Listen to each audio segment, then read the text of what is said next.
When Nigeria's President Buhari took office last spring, he inherited a military that was underpaid, underfed, and unable to protect the Nigerian people from Boko Haram. And one reason is that much of the military budget was finding its way into the pockets of the generals.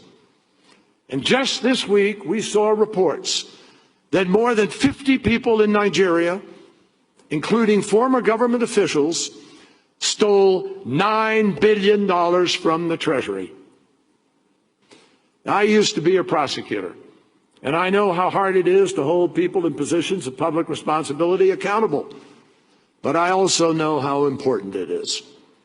The fact is, there is nothing, absolutely nothing more demoralizing, more destructive, more disempowering to any citizen than the belief that the system is rigged against them and that people in positions of power are, to use a diplomatic term of art, crooks who are stealing the future of their own people.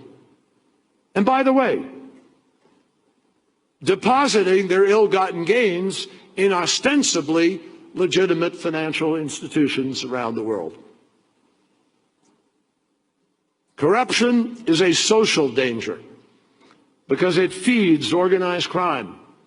It destroys nation states. It imperils opportunities, particularly for women and girls. It facilitates environmental degradation, contributes to human trafficking, and undermines whole communities. It destroys the future. Corruption is a radicalizer because it destroys faith in legitimate authority. It opens up a vacuum which allows the predators to move in. And no one knows that better than the violent extremist groups who regularly use corruption as a recruitment tool. Corruption is an opportunity destroyer because it discourages honest and accountable investment. It makes businesses more expensive to operate. It drives up the cost of public services for local taxpayers, and it turns a nation's entire budget into a feeding trough for the privileged few.